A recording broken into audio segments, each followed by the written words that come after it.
Good morning, West Leiden students. I'm Manoshka. And I'm Alex. And we're here to bring you all Leiden news from West Leiden. Coming at you this week, we have several segments covering West Leiden's new field and teams that played on it. Followed by updates on new courses, security measurements, and a profile on Leiden's international summer service trip. Stay tuned.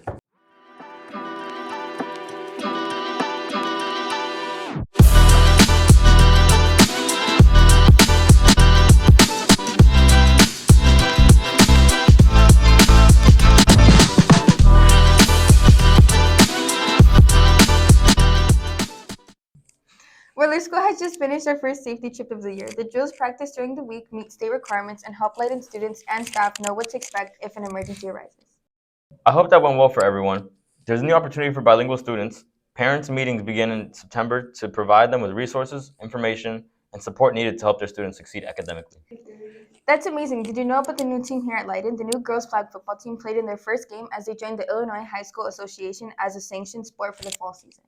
Wait, that reminds me, didn't they also play on our brand new football field? They did. Let's check in with Roger and Omar to see what's the latest news on that. This past summer, West Leiden upgraded their stadium to provide a better environment for student athletes. The most notable upgrade has been the long-coming new turf field that was recently finished. According to Journal and Topics Media Group, the projected cost for the whole project was $2.95 million, consisting of new bleachers, new press box, new band bleachers, turf field, and new lighting.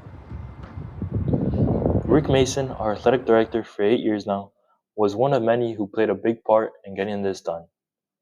Really, it was about just continuing, I think, to advocate for something that was what we felt a need for our student athletes, for our students in PE, and ultimately, we had enough effort on all of the parts of the individuals involved to try to make it happen. As you can imagine, this project was no easy task. There's some additional drainage work that we had to do, and then timing obviously is important. So a project like this, you have to wait until the athletic seasons are done, so it doesn't impact students. And track was impacted last year when we couldn't use the track towards the end of the year, and then just making sure that it's ready to go for the start of the season. You may be wondering, where did all this money come from? That we've had a lot of money in our reserves that we use to spend for projects like this. This new upgrade has many students and athletes excited about the new installments made, whereas the old field did not receive this amount of enthusiasm like this new field has.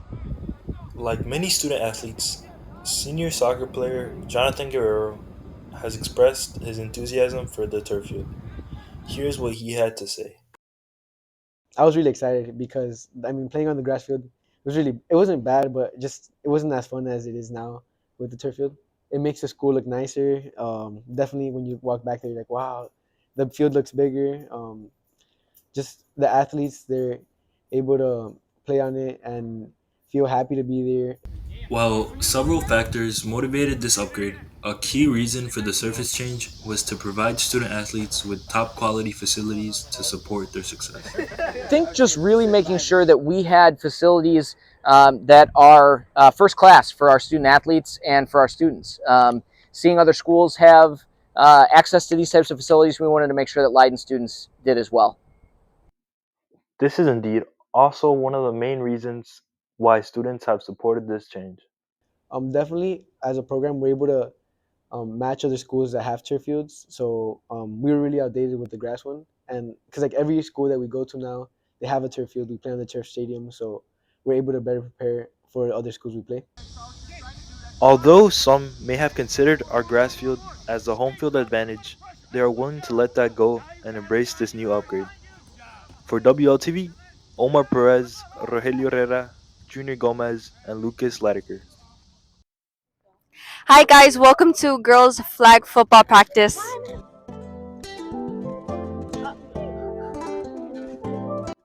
Kicking off this 2025 fall season, the Eagles spread their wings, proudly welcoming the new girls flag football team at Leiden. With over 75 girls showing interest in the new sport, as well as working hard, here we have a player telling us more about the season so far. Hi, my name is America Polido, and I'm a senior at West End High School, and I play flag football. I wanted to start playing flag football because it's my senior year, and why not try something new? And my sister is a freshman here at Leiden, so I was like, why not try a new sport and play with my sisters? So our season is going good. We haven't won a game yet, but it's okay because it's Leiden's first year playing flag football, and we have gone against teams who have been playing for 5 or 4 years, so it can be very intimidating going against them. In every game, in every practice, we progress more, we get better. And I feel like the more we practice, more games we play, we will get better. And it's really fun. Even though it is no contact, there are helmets you could wear, and there is recommended for mouth guards as a requirement. But I feel like there are some dangerous aspects to it, even though it is a no contact sport. So I feel like in any sport, you just have to be very careful. We do have our next home game September 18th, so if you want to pop out. Starting off the season with very strong opponents like TAF and OPRF, we continue to cheer our Leiden Eagles as they continue to play their next 6 games. Next, we have head varsity coach giving us more professional insight on the new sport. I'm Coach McSherry, the head girls flag football coach. We had a lot of interest in the sport. Over 75 girls signed up to come out. Last year it was a club.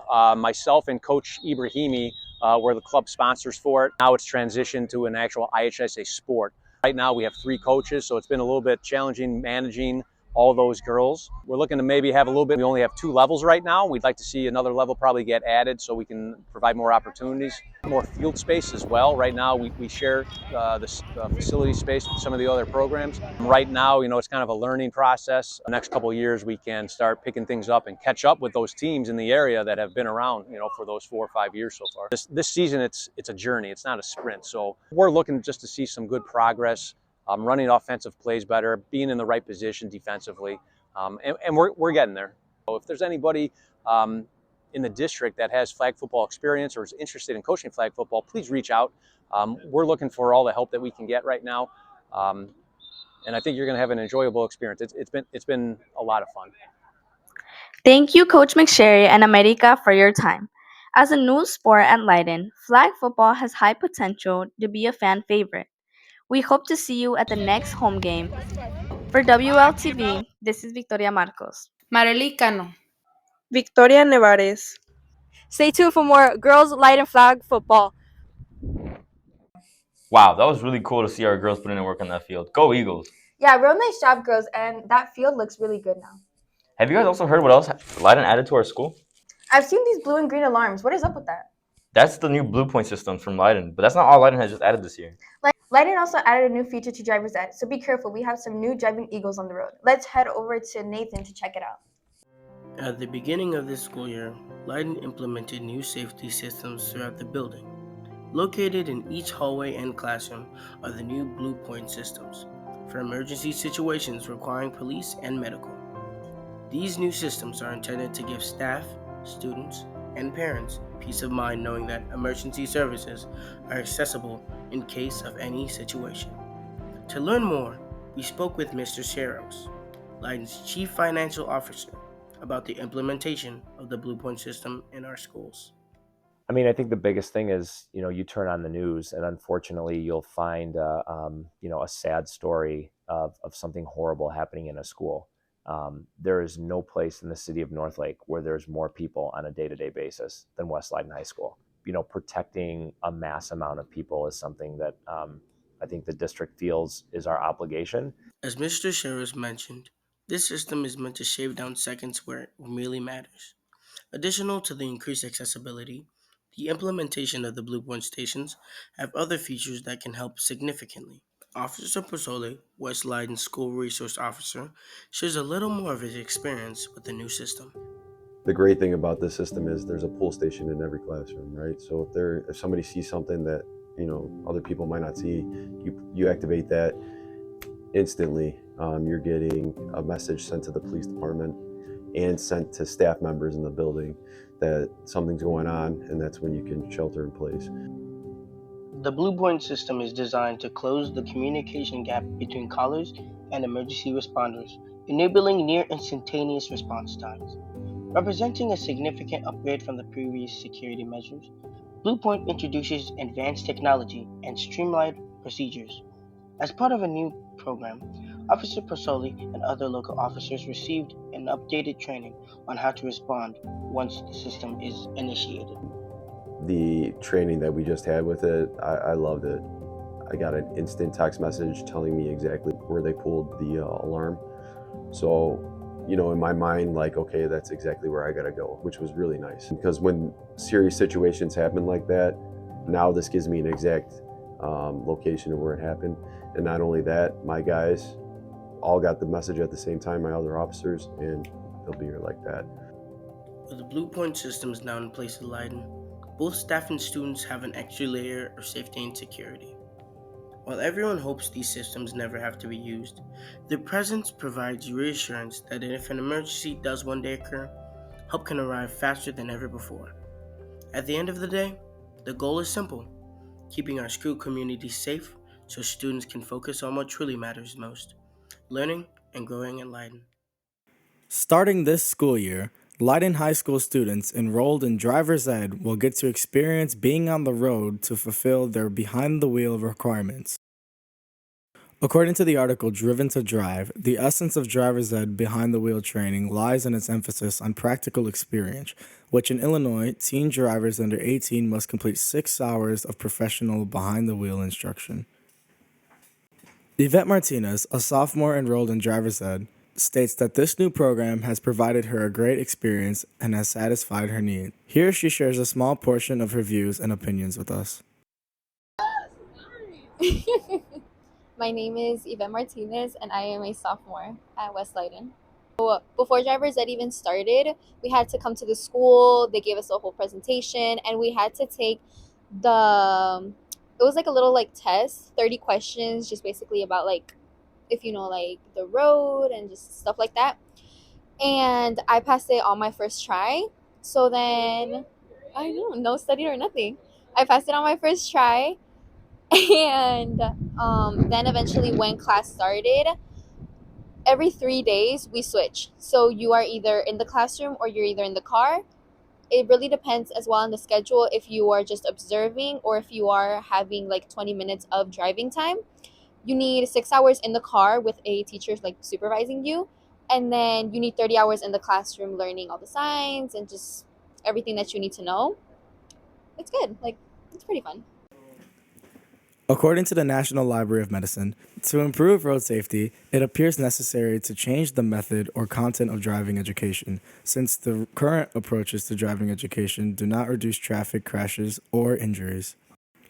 Let's take a look into the classroom and see what Mr. Hanawi and Mr. Benyon have to say about how they teach their students how to conduct their driving in a safe way.